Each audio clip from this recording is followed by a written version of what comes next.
Da pauta para iniciar o ano, felicitando a todos, me solidarizando também com o Estado de Minas e todos os atingidos pelas enchentes e pelas, como se disse, a virtude da chuva transformada na desgraça pelo nosso descuidado em cumprir aí as regras mínimas de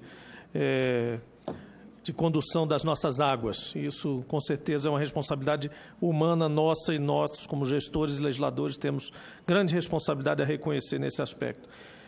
E para dar duas informações aqui, presidente, que são relevantes para o nosso trabalho da Comissão de Assuntos Econômicos.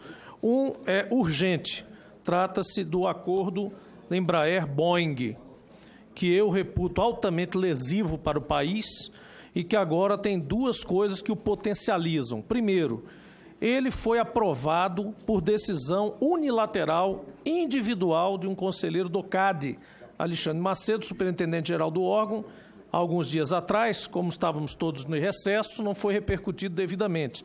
Mas está correndo, nesse momento, o prazo de 15 dias para que a sociedade, terceiros interessados e nós mesmos, se quisermos, nos manifestemos para que, pelo menos, esse assunto seja apreciado pelo colegiado do órgão, pelo plenário do órgão, que eu acho que é o mais óbvio, né?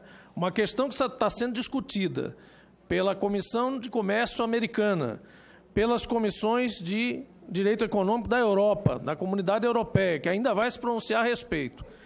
Quando forem analisar esse caso, vão olhar que a decisão do órgão brasileiro foi tomada por uma pessoa nas férias. Fica um pouco complicado, um pouco estranho, um pouco diminuto para o Brasil, que é uma parte mais interessada nesse processo aqui. Lembrando que esta empresa Boeing está, neste momento, envolvida com problemas seríssimos de fabricação do seu modelo 737 MAX, que protagonizou aí 2 acidentes com mais de 300 vítimas fatais e era um dos maiores sucessos da companhia.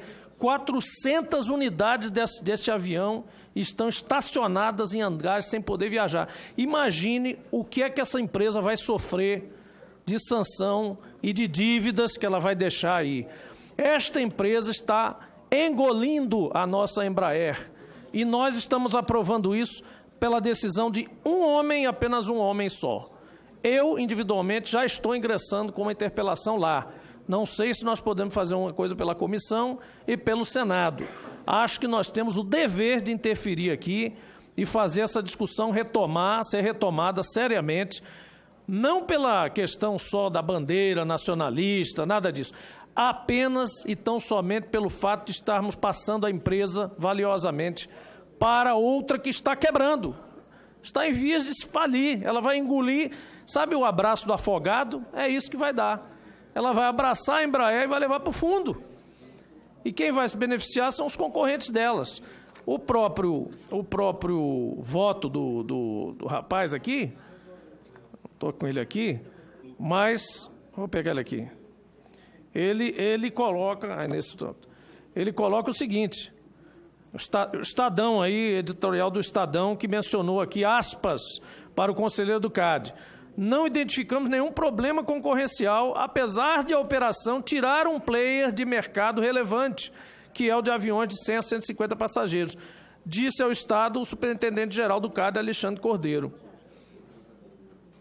Será que é assim mesmo? Uma frase define o processo, apesar de, com ainda uma concessão no meio, e com todo esse contexto aqui, as altas autoridades americanas analisando o caso, as altas autoridades da Europa analisando o caso, e nós, que somos os absorvidos, né, os mais interessados em manter a Embraer, de alguma forma, sob algum tipo de existência, né, vamos deixar que ela seja absorvida por um buraco negro, que é a Boeing. Um sugador de energia e de dinheiro diante dessas vítimas fatais e tantas unidades em solo que serão, obviamente, fruto de processo comercial. Outro assunto, o segundo assunto que eu quero deixar aqui, que não pode deixar de estar no nosso radar, é que a Petrobras está em greve. A Petróleo Brasileiro S.A. e várias unidades, o reporte desta manhã é de que 24 unidades em 13 estados, 15 mil trabalhadores e trabalhadoras estão paralisados e, esta manhã, foram paralisadas as operações das plataformas P50 e P55.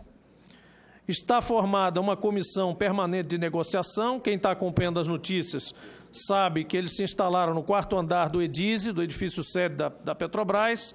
Inicialmente, a administração da empresa, absurdamente, ineditamente, deixou essas pessoas sem poder acessar comida, água e energia elétrica.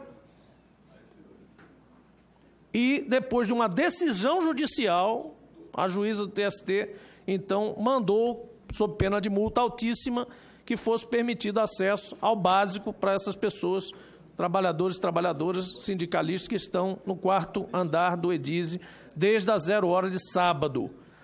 Agora, outra federação, além da FUP, a FNP também se declarou em greve, a partir de ontem, quinta-feira, e nós vamos agora partir para entender melhor o processo, agora que estamos entrando na atividade legislativa propriamente dita. Não pode haver proibição para que parlamentares, como ontem aconteceu, senador Espiridião, a deputada Jandira e o deputado Glauber foram lá ao edifício da Petrobras, foram impedidos de entrar num prédio público para ir conversar com as pessoas que estavam lá no 4º andar.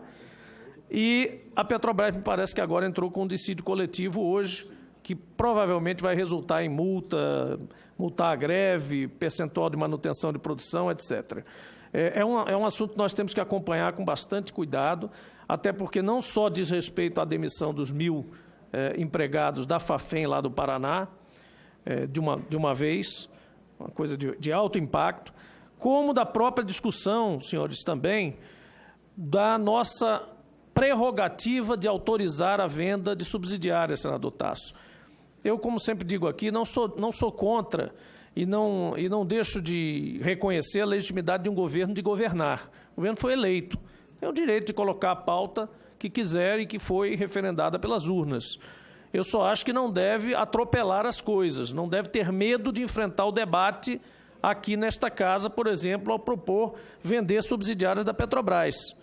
Se isso foi parcialmente, eu não me aquieto quanto a isso, superado por decisão do Supremo, e não foi, a meu ver não foi, porque a decisão do Supremo diz, pode privatizar ou pode vender pode vender a subsidiária porque isso não é considerado privatização. Ora, se uma subsidiária é uma subsidiária integral da Petrobras, é privatização sim.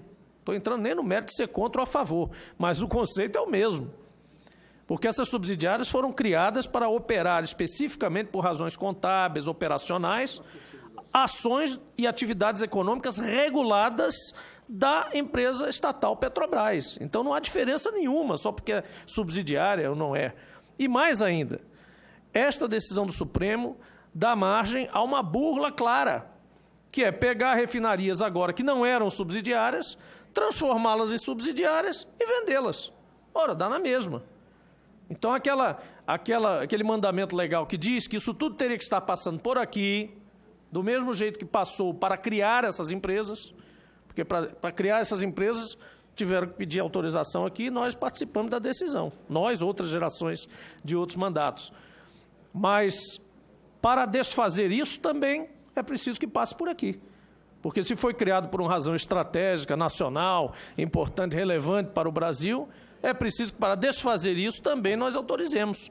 E essa história de chamar de subsidiária e tirar desse contexto é apenas uma burla. Me desculpem, todo o respeito das decisões dos ministros que votaram a favor, mas eu estou com o ministro Lewandowski. É a mesma coisa, é o fazer e desfazer. Quem faz tem que desfazer o que fez. E as subsidiárias nada mais são do que reorganizações administrativas, como eu disse aqui, para exercer as atividades para as quais elas foram criadas e para a qual a Petrobras existe. Então, acredito que toda essa questão da greve, tudo isso tem a ver com demissões, que, por sua vez, são provocadas pelas vendas de subsidiárias que devem ser abertas às discussões muito mais amplas, inclusive nos estados.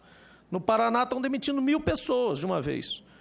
Isso foi tratado com o governo do Estado, isso foi tratado com as bancadas do Estado, isso foi tratado com a sociedade do Paraná. No Rio Grande do Norte, no meu Estado, também não se sabe o que a Petrobras vai fazer. Se ela vai ficar aqui, acolá, se vai vender refinaria, se vai ficar no IP. A empresa está entranhada na economia dos nossos estados, senadores. Está entranhada, é uma empresa que está entranhada na economia dos nossos estados. Mais ou menos em alguns, mas no Rio Grande do Norte, Rio de Janeiro e outros está. E nós precisamos, então, discutir abertamente essas coisas. É só isso que eu preconizo. Depois vamos entrar nos argumentos contra e a favor. Eu estou discutindo apenas o fato de termos que participar dessa discussão ativamente. Só isso. Obrigado. Senador